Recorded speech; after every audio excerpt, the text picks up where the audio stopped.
Tema som jeg har valgt for i dag, det de tre engelske budskap, som vi finner i åpenbaringsbok kapittel 14. Det en fantastisk budskap. Det et budskap som verden trenger. Det en budskap som menigheten trenger. Og jeg takknemlig å kunne være en del av denne temasabbaten. Øystein har ledet oss gjennom den første engelske budskap allerede, og videre kommer til å lede oss gjennom den tredje engelske budskap på ettermiddag, så jeg håper du skal bli med oss også på ettermiddagsmøtet. Og så det selvfølgelig en engelsk budskap imellom det, og det det andre engelsk budskap, og den har jeg fått. Og jeg takknemlig til å kunne studere dette sammen med dere. Så jeg håper dere har tatt med Biblene med dere. Kan dere holde opp Biblene i dag? Fantastisk, veldig bra. Dere kan følge med. Jeg har ikke brukt PowerPoint i dag, men her det Power, og I can point to it, PowerPoint. Så vi har PowerPoint her. Så jeg håper dere kan følge med, enten i Bibelen eller på telefonen, eller hva dere har til å se i Bibelen sammen med meg. Åpenbaringsbok en fantastisk bok. Siden jeg ble kristen, så har jeg hatt en stor interesse i profetiene, og jeg synes det utrolig fascinerende å kunne studere den siste bok i Bibelen, åpenbaringsbok. Jeg har også hatt en stor glede til å kunne reise rundt til mange forskjellige land og holde foredrag om åpenbaringsbok. Og jeg har hatt en del ganger at mennesker har kommet til meg i det jeg har holdt disse foredragene om åpenbaringsbok, og de har sagt til meg, dette den første gang jeg hører om åpenbaringsbok. Og jeg husker en mann som kom til meg, og han sa, jeg har vært kristen 20 år, men jeg har aldri hørt om åpenbaringsbok før. Og han var veldig spent til å kunne høre om åpenbaringsbok. Litt senere så kom han til meg, så hadde han snakket med pastor sin fra den menighet han tilhørte, og så sa han til meg, men pastoren min forteller meg at åpenbaringsbok, den kan ikke forstås. Og så spurte jeg han, ja, men hvor mange bøker i Bibelen tror din pastor kan forstås da? Og så sa han, ja, man kan forstå de andre 65. Og så sa jeg, ok, så man kan forstå 65 av de 66 bøker i Bibelen, men man kan ikke forstå den siste boken som het åpenbaring. Ja, da måtte han liksom tenke 2 ganger. Ja, jeg tror nok at det går an å kunne forstå det. Hvis man kan forstå disse andre bøker i Bibelen, så kan man også forstå den siste boken. Og den siste bok, den en åpenbaring. Det ikke noe som lukket, det ikke noe som man ikke kan forstå. Det kan man forstå, men man trenger resten av Bibelen til å kunne forstå den. Det ikke for ingenting at åpenbaringsbok den siste boken i Bibelen, for det der at alt kommer sammen, og alt møtes. Og hvis du har lest og forstått historien i Bibelen, så kommer du til å se noen fascinerende ting så i den siste bok. En bok som handler om den tiden vi lever i. En bok som forbereder oss til Jesu ankomme. Så vi skal slå opp til åpenbaringsbok sammen, og til kapittel 14. Og vi skal se på kapittel 14 i åpenbaringsbok. Og der finner vi de 3 englers budskapene. Og før vi leser sammen, så skal vi ha en bønn at Gud må lede oss i vår studie i dag. Skal vi be sammen. Himmelske Far, jeg takker deg at vi kan være her i Ulsrud menighet. Jeg takker deg for din sabbatsdag. Jeg takker deg at du ønsker å tale til oss gjennom ditt ord. Og jeg ber at din hellige ånd må være til stede til å veilede oss i dag. Du har gitt oss et løfte, Herre, at du skal sende din ånd. Og jeg ber din ånd må veilede oss i sannheten. Hjelp oss å kunne forstå det vi leser. Og må det bli levende for oss i dag. Det ber vi om i Jesu navn. Amen. Johannes åpenbaring kapittel 14. Den første engelen som Øystein har talt og snakket om i dag, det finner vi i vers 6 og 7. Og så kommer det en annen engel, det egentlig bare ett vers, og det vers 8, som vi skal se på nå i denne gudstjeneste. Og så skal vi da lede oss i det tredje engelsk budskap på ettermiddag fra vers 9 til 12. Men før vi leser vers 8, Så jeg har bare lyst til å ta dere med til vers 14, for det er veldig interessant å la merke til at i Johannes åpenbaring kapittel 14 så er det en oppbygning her. Du har den første engels budskap, du har det andre engels budskap, du har det tredje engels budskap, og så skjer det noe. La merke til vers 14. Hva er det som egentlig disse tre englene leder opp til? Hva er den begivenhet som kommer rett etter disse tre budskapene? I kapittel 14 og vers 14 så står det: «Og jeg så og se en hvit sky, og på skyen satt en som lignet». Hva står det i deres bibel? Står det menneskesønnen? Menneskesønnen. På sitt hode hadde han en gullkrone, og i sin hånd en skarp sigd. Det som Johannes er vitne til her i kapittel 14, er at Jesus kommer tilbake. Amen? Vers 14 er en beskrivelse av Jesus som kommer som konge. Han har en krone på hodet. Men det er en uttrykk som er brukt her i vers 14 om Jesus, og det er uttrykket menneskesønnen. Menneskesønnen. Faktisk, det var det virker sånn at det var favorittbeskrivelse som Jesus brukte av seg selv. Ofte i evangeliet så brukte Jesus beskrivelse om seg selv. Han beskrev seg selv som menneskesønnen. I den greske Nytestament, i evangeliene, så er dette uttrykket brukt mer enn 80 ganger. Jeg tror, hvis jeg husker riktig, var det 81 ganger at uttrykket er brukt menneskesønnen. Er det noen av dere vet hvor egentlig den uttrykk er tatt fra i den gamle testament? For det er egentlig bare ett sted i den gamle testament hvor vi finner uttrykket menneskesønnen. Er det noen som vet hvor den er tatt fra? Daniels bok, kapittel? Daniel 7. Okay? I Daniel 7 så har du en profeti i Daniel 7 hvor Daniel ser i en nattsyn at det er 4 dyr som kommer opp ut av havet. Ikke sant? Det første en løve med vinger, og så har du bjørn og leopard og den fryktelige dyr, den fjerde dyr. Og dette er jo en symbolikk av de rikene som skulle komme fra Babylon til Medo-Persia, til Grekeland, til Romerriket. Og så har du den lille horn, ikke sant? Som kommer opp i Daniel kapittel 7. Og når du ser alle disse rikene i Daniel 7, så er det egentlig en panoramabilde av menneskelige makter her på jorda. Og så i kontrast til dette, så har du i Daniel 7 Jesus som ble framstilt foran Guds trone, og han ble beskrevet som menneskesønnen. Menneskesønnen.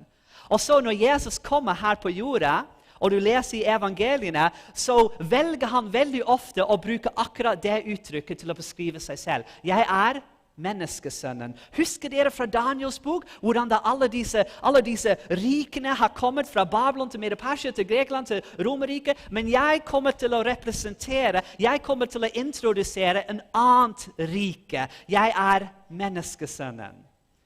Og så, i åpenbaringsbok, når Johannes er på Patmos, og når Johannes beskriver de siste begivenheter som skal skje på denne jorda, de siste budskapene som skal gå ut til hele verden før Jesus kommer igjen, i det han beskriver dette her, så sier han, og menneskesønnen kommer som en konge. Nå er menneskesønnen kommet, ikke som en baby i Bethlehem. Nå har menneskesønnen kommet som kongenes konge. Nå er det rike som han har introdusert når han kom første gang, skal nå bli en realitet i det han kommer en annen gang. Halleluja. Amen. Det er gode nyheter. I åpenbaring kapittel 14 så har vi en framstilling av menneskesønnen. Og hvis du for eksempel har lyst til å gjøre en liten interessant studie, så kan du se på ordbok, en bibelordbok, og så kan du se på ordet menneskesønnen, og så kan du gjøre en liten studie i evangeliet, hva det står beskrevet om menneskesønnen. Jesus sa at menneskesønnen har ingen sted å hvile seg. Menneskesønnen har makt og autoritet, men det er ikke sånn makt og autoritet som disse verdensrikene har. Men Jesus sier menneskesønnen har makt og autoritet til å tilgi synd. Dette er en annet rike, en opp-ned rike. En rike hvor Jesus var villig til å ta på seg en krone, men ikke en krone av gull, men en tornkrone. Her det en konge som, ja, han har autoritet, han har makt, men hva slags autoritet og makt? Til å tilgi synd. Det ingen av de andre rikene som kunne gjøre det. Så her det interessant å la merke til at menneskesønnen i midtpunkt i åpenbaring kapittel 14. Og de 3 engels budskap, det handler om å introdusere oss til menneskesønnen. Og la oss forstå hvem han egentlig Og jeg setter veldig pris på det Øystein har delt med oss i dag fra den første engels budskap. For menneskesønnen, han skaperen. Amen? Han har skapermakt. Og han hadde ikke bare skapermakt for mange tusen år siden, når han skapte verden i 6 dager. Han har skapermakt i dag. Han har skapermakt i ditt liv. Amen? Når han taler i ditt liv, når han taler sitt ord i ditt liv, ja, så skjer det noe. Hvis vi lar han tale sitt ord, og vi tar den imot, så skjer det noe. Så åpne deres bibel til åpenbaring kapittel 14. Jeg håper dere allerede har gjort det. Og så skal vi lese samme vers 8. Jeg tror vi har på en måte en introduksjon her av åpenbaring kapittel 14 til å nå kunne gå inn i andre engels budskap. Husk at alle disse budskapene leder fram til den store manifestasjonen av menneskesønnen som kommer som kongen. Så vi trenger disse budskapene til å forberede verden, men også til å forberede oss til å kunne møte vår kongen når han kommer tilbake. Og den første engel, det tydelig at det et budskap om de beste nyheter som noen ganger kan bli delt i denne universet, og det den evige evangeliet. Amen? Det første engels budskap introduserer oss den evige evangeliet som skal til alle folkeslag. At vi skal frykte Gud og gi han ærefrykt. Vi skal tilbe skaperen. Men etter den første engelen har gitt dette kraftige budskap, så kommer det andre engel i vers 8. Og det står skrevet: En annen engel fulgte etter og sa: Falt Babel, den store byen, fordi hun har fått alle folkeslag til å drikke av sin utukts vredesvin. Her har vi et budskap om Babylon som har falt. Og dette en kontrast med det første engels budskap. Det første engels budskap introduserer oss til den som vi skal tilbe, den som vi skal ære, den som vi skal følge. Og det Gud, vår skaper, Jesus, vår frelse. Her har du en fantastisk invitasjon til å ta imot din frelse og har en vennskap med din Gud. Men den andre engels budskap, det en advarsel. En advarsel mot en makt som prøver å framstille seg som Jesus, men ikke Jesus. Dette blir også kalt for antikrist. Og den antikristelige makt, når du tar ordet antikrist, så kan anti bety å være imot noe, men så kan anti også bety å være istedenfor. Og Babylon en makt som har satt seg både imot det som Jesus står for, men også i Guds plass. Framstiller seg som Gud, men kan ikke gi det som bare Gud kan gi oss. Jeg tror til å kunne forstå dette budskapet, det andre engels budskap, så må vi gå litt tilbake i tid. Ofte så må vi gå tilbake i tid til å kunne forstå framtiden. Sånn det ofte i den bibelske verden. Til å kunne forstå profetiene som ligger foran oss, så må vi først gå tilbake og forstå historien som før oss. Og faktisk, når det handler om tema Babylon, så Babylon ikke bare noe vi møter i åpenbaringsbok. Faktisk, opprinnelse av Babylon, eller Babel, vi ble tatt med helt tilbake til første Mosebok, den første boken i Bibelen. Så la oss slå opp sammen til første Mosebok, the book of Genesis, første Mosebok, og så skal vi se på kapittel 9. Første Mosebok kapittel 9. La oss se og lære litt om Babel. For Babel har stort sett ikke endret seg. Den ånden som Babel manifesterte i begynnelsen, er den samme ånd som den manifesterer i de siste dagene. I første Mosebok, og vi skal begynne i kapittel 9 her, og vers 1. Etter vannflommet, og når Noah og familien sin kom ut av arken, så ble de fortalt det følgende av Gud. Kapittel 9 og vers 1. Gud velsignet Noah og hans sønner, og han sa til dem, vær fruktbare og bli mange, og fyll opp jorden. Så dette er en beskjed som de får, altså vers 2. Frukt og redsel for dere skal komme over hvert dyr på jorda, over hver fugl i luften, over alt som rører seg på jorda, over all fisken i havet. Det er gitt i deres hånd. Så de får dette beskjed når de kommer ut av arken, at Gud skal være sammen med dem, Gud skal beskytte dem, men så må de også lyde til hans ord. Og hans ord forteller dem at de skal spre seg over jorda. De skal formere seg, men også spre seg over jorda. Det er Guds befaling til menneskeslekten. Og så kommer du til det neste kapittel, til første Mosebok kapittel 10. Og la merke til hva som skjer her. Vi leser fra vers 8. Første Mosebok kapittel 10 og vers 8 så står det, Kush fikk sønnen Nimrod, som var den første mektige mann på jorda. Han ble en stor jeger for Herrens ansikt. Derfor ble det sagt som Nimrod, den store jegeren for Herrens ansikt. Vers 10. Hans rike fikk sin begynnelse i Babel. Så her, når vi snakker om Babylon, om Babel, første gang vi blir møtt i Bibelen med Babel eller Babylon, det er her i første Mosebok kapittel 10. Det er en mann som het Nimrod, som bygde en by, og han bygde også et tårn. Dere husker at mennesker bygde en tårn, og det var Babels tårn. Det er litt interessant. Ordet eller navnet Nimrod, det betyr vi skal gå i opprør. We shall rebel. Det er det navnet egentlig betyr. Så hvis du er en foreldre her i dag, aldri kall din sønn Nimrod, ok? Faktisk var jeg en gang i Ungarn, tror jeg det var, og jeg hadde en foredrag, og jeg snakket også om Babylon, og jeg nevnte dette som jeg nevner her, og så fant jeg ut etterpå at det var en i forsamling som het Nimrod. Men uansett, jeg tror ikke det er det beste navnet å gi. Nimrod betyr vi skal gå i opprør.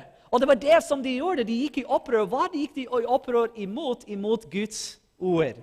Gud hadde sagt, former dere, spre dere ut over jorda. Men istedenfor så kom de sammen, og så skulle de bygge noe. De skulle bygge et tårn. Og la merke til hva som egentlig ligger bak tanken med den tårn. Hvis vi går til kapittel 11, første Mosebok kapittel 11, og la merke til vers 1-4. Der står det, hele jorden hadde ett språk og en tale.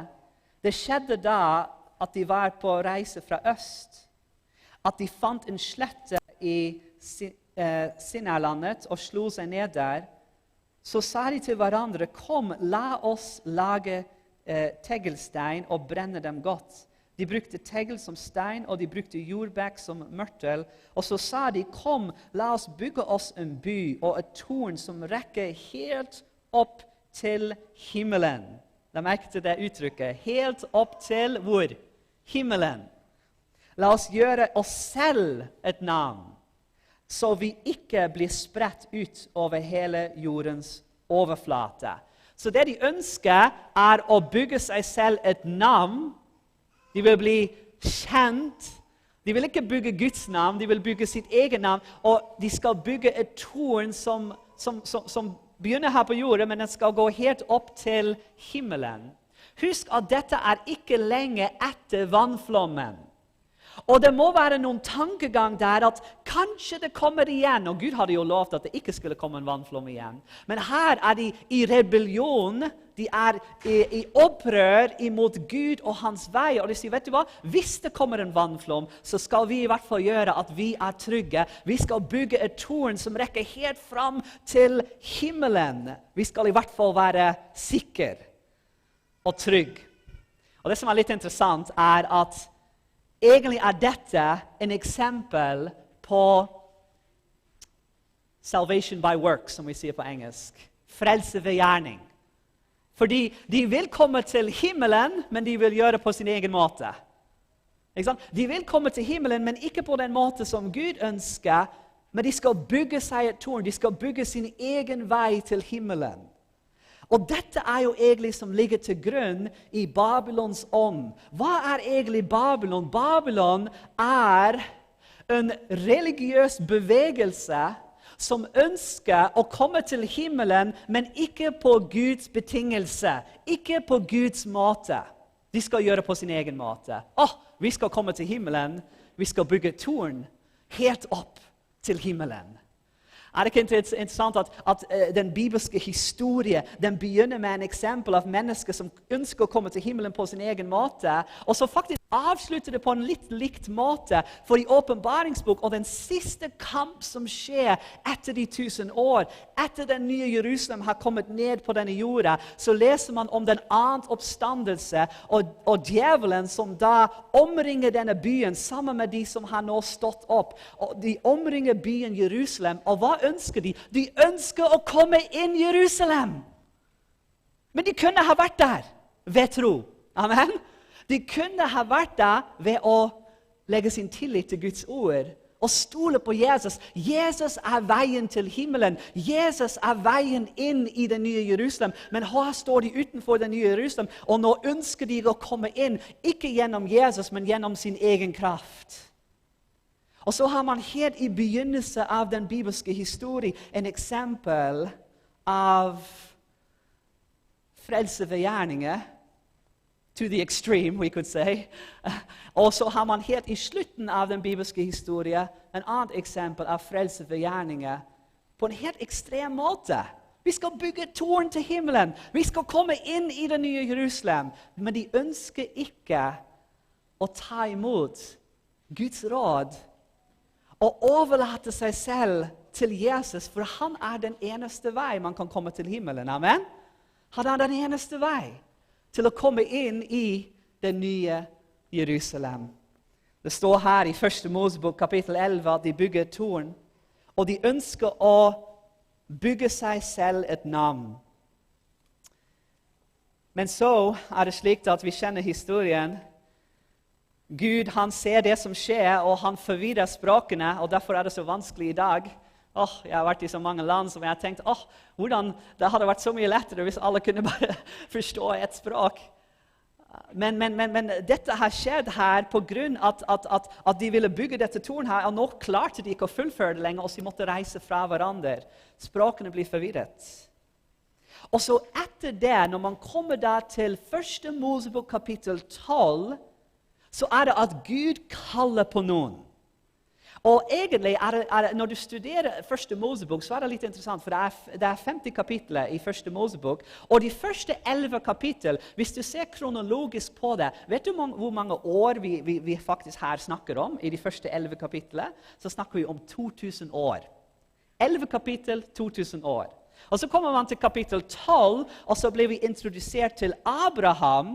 Og helt fra kapittel 12, helt til kapittel 50, så handler det egentlig alt om Abraham, og selvfølgelig slekten hans, Isak, Jakob, de 12 stammene. Men det er interessant at man har en mange kapitler som handler om en forholdsvis kort tid.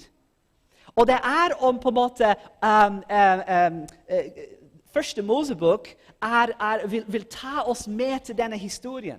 Den vil fortelle oss i det store trekk hva som har skjedd, men den ønsker å introdusere oss til Abraham, for Gud kommer til å gjøre noe helt spesielt med Abraham.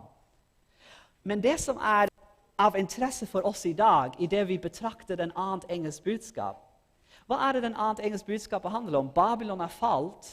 men så det en kall til å komme ut av Babylon i åpenbaringsbok. Men i første Mosebok så det en Babels tårn som vi leste om, og den også falt. Det en falt system, funker ikke lenger. Og så det at Gud kaller Abraham ut av det området. La merke til kapittel 12 og vers 1. Rett etter vi har historien om Babels tårn, så det at Gud kaller Abraham å komme ut av Ur-Kaldeen, som var liksom området av Babylon. La merke til vers 1-3 av kapittel 12. Herren hadde sagt til Abraham, dra ut fra ditt land, fra din slekt og fra din fars hus, til det landet jeg skal vise deg. Jeg skal gjøre deg til et stort folk. Jeg skal velsigne deg og gjøre ditt navn stort, og du skal bli en velsignelse. Jeg skal velsigne den som velsigner deg, og jeg skal forbanne den som forbanner deg. Og i deg skal alle slekter på jorden bli velsignet. Så her det at Gud kaller Abraham til å komme ut. Det står i vers 4, så dro Abraham av sted slik Herren hadde sagt til ham, og Lot gikk med ham. Abraham var 75 år gammel da han dro ut fra Haran. Han må komme ut, han må komme seg bort. For Gud har en spesiell oppgave for Abraham. Et spesielt hensikt med å kalle han ut av Babylon. Og det at gjennom Abrahams slekt så skal til slutt Jesus Kristus komme, menneskesønnen. Amen. Og når menneskesønnen kommer, så skal han være den velsignelse som var lovt, som skulle komme over hele jorda. Den velsignelse, den kom gjennom Jesus Kristus i det han kom inn i denne verden. Så det vi ser så langt, at når vi leser i åpenbaringsbok kapittel 14 om de 3 engelsbudskap, om de 3 budskapene som skal gå ut i hele verden før Jesus kommer igjen, så får vi en fantastisk introduksjon og en fantastisk innbydelse til evangeliet i det første budskapet. Men så får vi en advarsel i det andre budskap, at Babylon falt. Og egentlig når vi leser den andre engelsk budskap, så må vi bli minnet om resten av historien i Bibelen som har ledet opp til dette. Ja, i begynnelsen så var det en prosjekt som het Babel. Det var en mann som het Nimrod, og han gikk i opprør imot Gud. Han gikk i opprør imot Guds ord. Han bygde seg selv et navn. Han bygde et tårn sammen med mange andre. Men det prosjektet, den falt. Den lykket ikke. For det var ikke Guds velsignelse over det. Men så kaller Gud ut av Babylon, ut av Ur-Kaldeen, kaller han Abraham, og Abraham velsignet han, og ut av Abraham kom Jesus Kristus, menneskesønnen. Og selvfølgelig mellom første Mosebok og åpenbaringsbok, så har vi mange eksempler på hvordan Babylon var en makt som gikk imot Guds ord og Guds veier.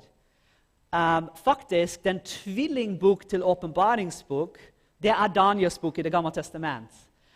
Hvis du vil forstå Daniels bok, så må du også studere åpenbaringsbok. Og hvis du skal forstå åpenbaringsbok, så du nødt til å også studere Daniels bok. De tvillingsbøker. Og Daniels bok skrevet med den historiske setting av Babylon. Akkurat det. Babylon midt i bildet i Daniels historie. Daniel var en jøde som vokste opp i Jerusalem. Han ble tatt til fange når Nebukadnesar ødela Babylon i 605 før Kristus. Han ble tatt til fange til Babylon, og det var der at han fikk disse syner og drømmer og åpenbaringer som vi leser om i Daniels bok. Og han beskriver Babylon, og vi har en innblikk i Babylons verden, og vi har en innblikk i ånden som driver Babylon. Og hvis Babylon begynte med Babels tårn som var i opprør imot Guds ord, så det tydelig i Daniels bok, gjennom flere av disse historier som man leser om der, spesielt i de første 6 kapitler, at Babylons ånd var akkurat det samme som det var i begynnelse. Det var opprør imot Gud. Kan dere huske denne fantastiske drøm som Nebukadnesar hadde, en profetisk drøm som da Daniel forklarte at dette de rikene som skal komme. En mann som en statue som laget av forskjellige metaljer og som skal framstille de forskjellige rikene som skal komme. Og Babylon var hodet av gull. Men hva gjør Nebukadnesar i det 3. kapittel av Daniels bok? Han lager et stort statue som har ikke bare en hode av gull, men som laget av gull. Alt sammen. Hva sier han egentlig? Denne profetien? Det skal ikke komme noe annet rike. Jeg skal lage meg selv et navn. Jeg skal oppheve meg selv, og så bygger han dette stort statue av gull. Og det ikke bare nok i seg selv, så kaller han sammen alle sine rike og mektige menn, og så sier han, du skal knele ned for denne statuen. Og her ser vi Babylons ånd. Babylons ånd opphevelse, selvopphevelse. Babylons ånd å tvinge andre til å tilbe på den måte som mennesket ønsker. Men så har vi også disse eksempler på hvordan Daniels venner og Daniel selv står opp imot denne makten. Og dette, mine venner, en eksempel på hvordan Gud ønsker å bruke deg i den siste fase av verdens historie til å stå opp når hele verden bøyer seg for Babylon i dag. Og man har eksempel etter eksempel av Babylon gjennom Daniels bok, og så kommer man til åpenbaringsbok. Og så blir vi igjen konfrontert med Babylon. Og jeg vil ta dere med til en annen skriftsted i åpenbaringsbok hvor vi leser om denne makten. Slå opp til åpenbaringsbok kapittel 17. Åpenbaringsbok kapittel 17. La oss se litt nærmere på denne makten, Babylon. Johannes åpenbaring kapittel 17, og vi skal lese fra vers 1.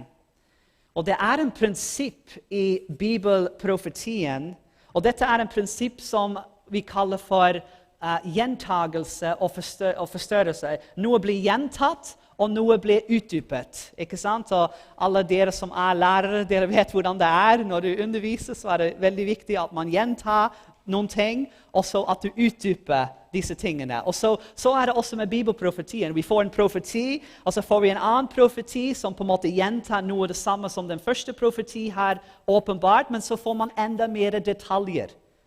Og når det gjelder Babylon, når du ser på Daniels bok og åpenbaringsbok, så har vi forskjellige profetiene her som handler om denne makten, Babylon. Og faktisk, i Daniel kapittel 7, som vi snakket om i begynnelsen, der hvor du har denne framstilling av menneskesønnen, så har du også en framstilling av Babylon. Og det den lille hoen som kommer opp ut av den 4. dyr.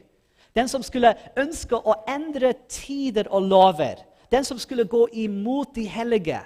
Den som skulle gjøre opprør mot Gud, akkurat som Nimrod gjorde opprør til Gud i begynnelsen. Du har den lille horn i Daniel 7, og så har du senere den makten som kommer tilbake i Daniel 8, og så kommer den tilbake i Daniel 11, og igjen får vi mer og mer detaljer. Og så kommer man til åpenbaringsbok, og den samme makten, så ser man den makten i åpenbaring kapittel 13, det dyret som kommer opp ut av havet, og som bare den prøver å ta plassen av Jesus. Den antikrist, den imot Jesus, den i opprør mot Jesus, men samtidig som prøver den å ta Jesus' plass. Når du ser på den dyret i åpenbaring 13, så det veldig interessant. Den kommer opp ut av havet. Og så står det at den regjerer for 42 måneder, som 3,5 år. Og så står det at den får et dødssår, men så dødssåret blir leget. Dette makt prøver bare å være slik Jesus som kom opp ut av vannet når han ble døpt. Som hadde en tjeneste på 3,5 år, som fikk en dødssår når han ble korsfestet, men han dødssår ble leget i det han stod opp fra graven. Kapittel 13 bare, det en counterfeit, ikke sant? Det en falsk etterligning av Jesus Kristus. Og så kommer man til kapittel 17, og kapittel 17 kan man godt si på en måte den siste framlegging og utleggelse av Babylon som man har i Bibelen. For rett etter det, kapittel 18, så har man Babylons fall, og kapittel 19 så det Jesus kommer igjen, kapittel 20 så det de 1000-årsrike, og kapittel 21 og 22, den nye verden og alt som skapt på nytt. Så her har vi kommet helt fra Babels tårn i første Mosebok kapittel 10, hvor vi leser først om Babel, som var begynt av Nimrod, som gikk i opprør mot Gud. Og så har vi blitt ledet gjennom Bibelen, og vi ser Babylon i Daniels bok, og vi ser Babylon i åpenbaringsbok, og vi har åpenbaringer av denne makten på nytt, igjen og igjen og igjen. Og så kommer vi til kapittel 17, og så har vi den siste utleggelse av Babylon. Og la merke til hva det står. Kapittel 17, vers 1. Deretter kom en av de 7 englene som hadde de 7 skålene og talte med meg. Han sa til meg, kom, jeg vil vise deg dommen over den store skjøgen som sitter på mange vann. Og før vi leser videre, så må vi også med en gang se her noe symbolikk som er viktig for oss å forstå. Fordi Bibelen forteller oss at denne babyloniske makt som er framstilt her i kapittel 17, det er som en skjøge, som en kvinne. Og i bibelprofetien så er det slik at Gud igjen og igjen åpenbarer til oss, og vi har ikke tid til å gå til alle disse skriftstedene, men du kan gjøre en liten bibelstudie selv rundt dette, men det er tydelig både i den gamle testament og det nye testament at en kvinne i bibelprofeti er en symbol på Guds menighet. Og egentlig er det en vakkert framstilling, fordi Jesus er brudgommen. Jesus er brudgommen. Han ønsker å gå inn i en pakt med sitt folk. Og den pakten den er som en ekteskap. Og menigheten, du og jeg, er som en kvinne, som Guds brud.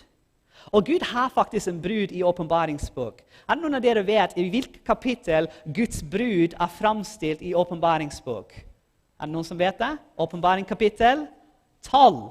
I åpenbaring kapittel 12, der finner man Guds brud. Men i åpenbaringsbok så er det ikke bare en kvinne som er framstilt, så er det faktisk 2. Du har Guds sanne brud i kapittel 12, og så har du en falsk etterligning i kapittel 17. Kapittel 17 er en kvinne som ønsker å framstille som Guds brud, men er en falsk etterligning. Det er beskrevet som en skjøge. En skjøge, hva er en skjøge? Var det en som egentlig ikke er trofast mot en, ikke sant? Den makten her, Babylon, er ikke trofast mot Jesus. Men den har gått i en pakt med verdens konger, står det. La oss lese videre. Åpenbaringsbok kapittel 17, vers 2. Kongene på jorda drev hor med henne, og de som bor på jorda ble beruset av hennes horevin. Det er samme uttrykk som er også brukt i det andre engelskbudskap som vi leste i kapittel 14, vers 8. Der leste vi at Babylon har noe å gi til verden. Og hva er det Babylon gir til verden? Vin. Vin er en symbol på hennes doktriner, hennes lære. Jesus ga også vin, men han ga den gode, sunne lære fra Gud. Dette er vin som beruser menneskene. Mennesker blir forvirret. Er ikke det interessant at i begynnelsen i Babels tårn i første Mosebok, så ble språkene forvirret. Babylon er alltid knyttet til forvirring. Og så begynte det, og nå her i åpenbaringsbok, så leser vi om Babylon, og så leser vi om vin. Og hva gjør vin? Når du drikker mye vin, så blir du berust. Så du kan ikke tenke klart lenger. Og den babyloniske makt i åpenbaring kapittel 17 er en makt som framstiller som en kirke, som har doktriner, men disse doktriner leder oss ikke til en forståelse av hvem Jesus er. Disse doktriner leder oss ikke til en forståelse av hvem Gud er. Men det er forvirring. Vi ser ikke Gud slik som han egentlig er. I kapittel 17, vers 3 så står det, i ånden bar han meg så ut i ørkenen, og jeg så en kvinne sitte på en skarlagenrødt dyr, som var fullt av Guds bespottelige navn. Det hadde 7 hoder og 10 horn. Kvinnen var kledd i purpurrødt og skarlagen, og smukket med gull, kostbare steiner og perler. I hånden hadde hun en gullbeger fullt av avskueligheter og urenheter av hennes horeliv. Vers 5. På pannen hennes var det skrevet et navn. La merke til navnet som står på pannen hennes. Vers 5. En hemmelighet, Babel den store. mor til skjøgene og til avskueligheter på jorda. Vers 6. Så jeg så at kvinnen var beruset av de helliges blod, av blodet av Jesu vitner. Da jeg så henne, undret jeg meg meget.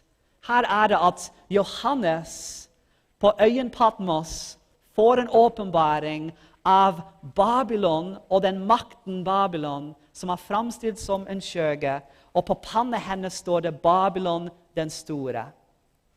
Og det er mange bibelstudenter som har gått foran oss, som har studert dette, ikke bare denne teksten her i Åpenbaring kapittel 17, men også denne teksten som jeg refererte til i Åpenbaring 13, og den lille horn i Daniel 7, og den The Man of Sin i 2. Thessalonika kapittel 2, og mange andre tekster som handler om denne makten, og som har kommet til en klar forståelse at kjennetegnet fra denne makten, det er bare en som møter alle kjennetegnene, og det er den romerske pavemakten.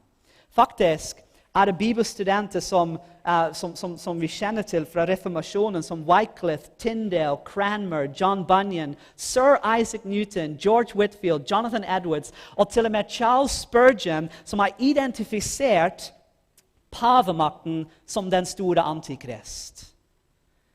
Og det er viktig at vi studerer disse tingene, fordi dette handler om mennesker som er berust av hennes vin, av hennes doktriner. Her er det ikke at vi går til angrep på mennesket selv. Det er veldig viktig. Vi identifiserer et system, ikke sant? Det er Gud har sitt folk overalt. Det er jeg overbevist om. Gud har sitt folk i alle kirkesamfunn rundt denne verden. Men her er et system som har doktriner, som har en teologi som ikke overensstemmes med Bibelen, og som faktisk beruser mennesket. Dette er en makt som har gått i samarbeid med kongene. Og dette har jo skjedd i historie. En av de mørkeste tider av kirkehistorie, det er jo de mørke middelaldre. Det er ikke for ingenting at det blir kalt de mørke middelaldre. Og her var det at den paviske kirke, den romerske kirke, gikk i samarbeid med de europeiske kongene, og så var det at det som kirke sa, det var loven. Og hvis du ikke fulgte etter det, så kunne du mistet livet. Og det var millioner og millioner av mennesker som mistet sitt liv på grunn av dette, at de ville følge Bibelen i stedet for den romerske kirke.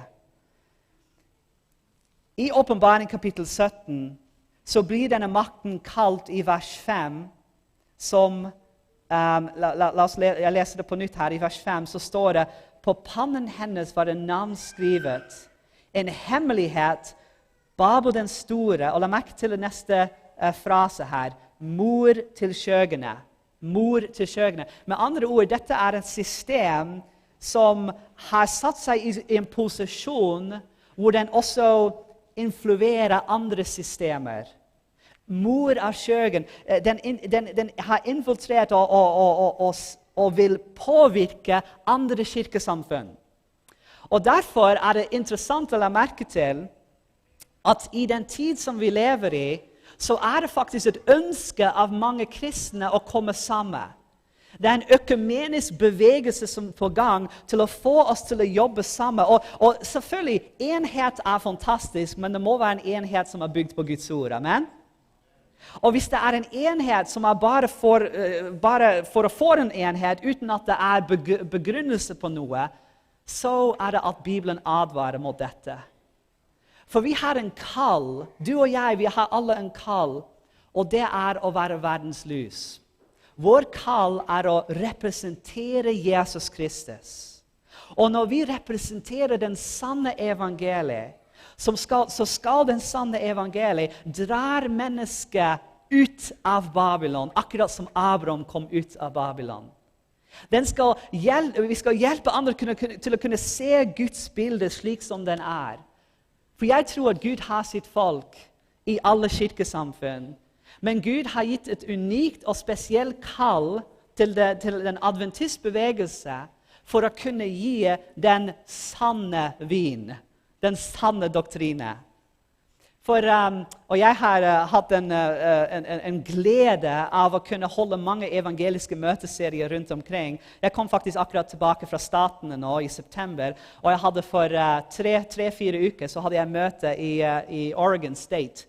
Og vi var så velsignet, for vi hadde en forsamling på ca. 100 stykk, og de fleste av disse mennesker som kom til denne møteserien, de kom fra andre trossamfunner. Metodister, baptister, pinsevenner. Og så kommer de på grunn av at de ønsker å lære om bibelprofetien. Og i det vi legger fram bibelprofetien, så kommer vi også i temaene rundt Bibelen som handler om hvem Gud er. Og du vet at når jeg stiller deg et spørsmål her i dag, la meg stille dette spørsmålet. Det gode nyheter at det finnes en Gud? Hvem sier her det gode nyheter at det finnes en Gud? Ok, jeg forstår hva dere mener, men jeg vil egentlig si at det ikke nødvendigvis gode nyheter. For det kommer veldig an på hva slags Gud du tror på. Fordi det mange kristne som har kanskje vokst opp i en kristen samfunn hvor de har fått hørt at Jesus eller Gud forutbestemmer hvem som skal bli frelst og hvem som skal bli tapt. Dette kalvinistisk tankegang som veldig sånn prevalent. Den spredt i kristendommen. Det forutbestemt hvem som skal bli frelst og hvem som skal gå tapt. Det også mange kristne samfunn som tror i dag at når vi kommer helt til den siste dommen, at Gud skal kaste mennesker i helvete, og at de skal brenne gjennom all evighet. At det kommer aldri til å slutte. Har du noen ganger brent deg? Det gjør vondt, ikke sant? Kan du tenke deg å brenne gjennom 1 million år, og det bare begynnelsen av det? Og så 1 million år til, og så 1 million år til, og det kommer aldri til å slutte. Hvis det en teologisk tankegang av tusenvis av kristne i dag, at Gud forutbestemmer hvem som går tapt, og hvis du forutbestemt til å gå tapt, så har du ikke noe sjans, og så kommer du i helvete, og det ingen utvei ut av helvete, du kommer til å brenne gjennom all evighet. Det gode nyheter at det finnes en Gud? Det gode nyheter at det finnes en Gud? Det kommer an på hvilken Gud du tror på. Men hvis du tror på den bibelske Gud, og du tror på en Gud som rettferdig, og du tror på en Gud som dømmer, og så har en dom som rettferdig. Hvis du tror på en Gud som gir oss fri vilje til å velge, hvis du tror på en Gud som kjærligheten, ja, da det gode nyheter. Amen?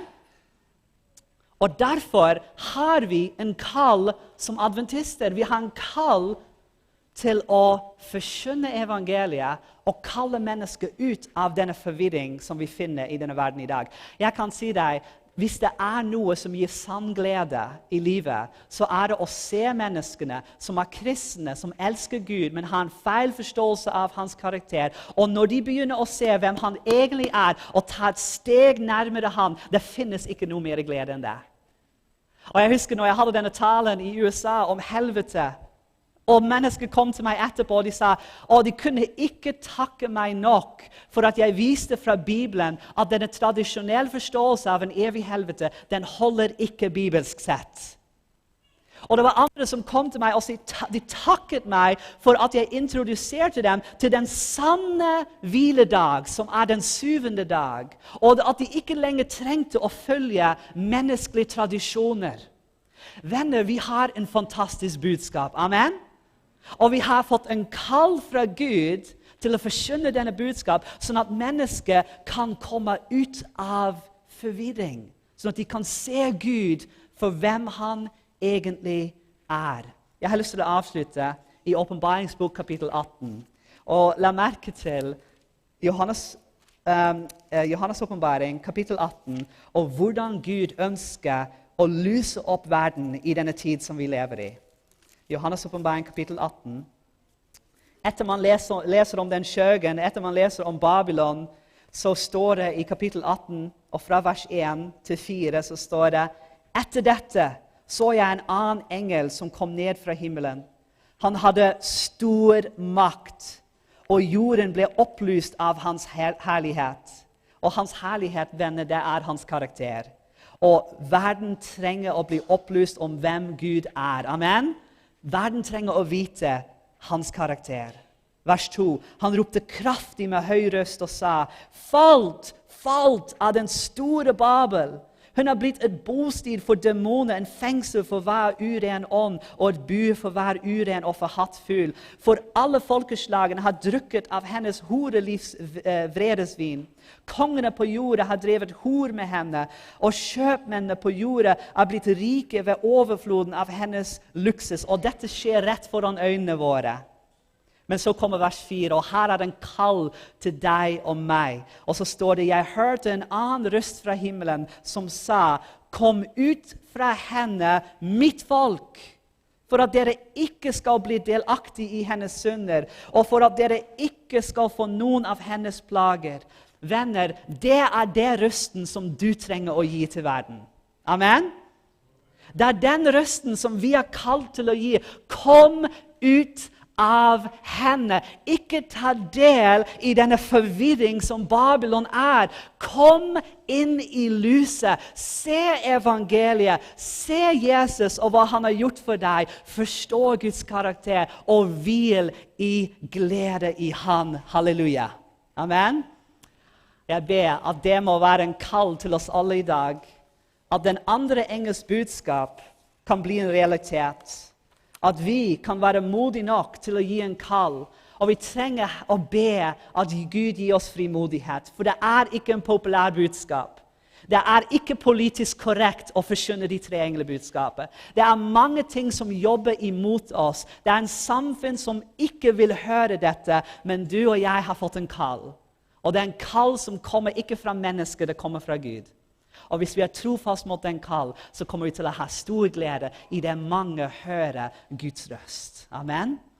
Skal vi be sammen? Himmelske Far,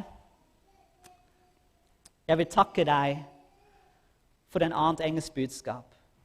Jeg vil takke deg for den første engels budskap. Jeg vil takke deg for evangeliet. Jeg vil takke deg at du er skaper, og at du er skapermakt. Men jeg vil også takke deg i dag for det andre engels budskap. Jeg vil takke deg at du har advart oss mot et system som søker å lede mennesker bort fra deg. Jeg takker deg, Herre, at ditt ord åpenbarer dette systemet. Og jeg takker at du har gitt oss en kall, akkurat som du ga Abraham en kall til å komme ut. Hjelp oss å være det røst som vi får, som er beskrevet i Johannes åpenbaring kapittel 18. Hjelp oss å skinne med det lyset som evangeliet er, og kalle mennesker til omvendelse og til deg.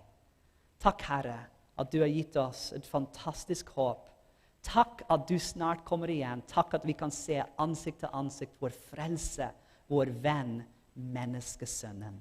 For vi ber i hans navn.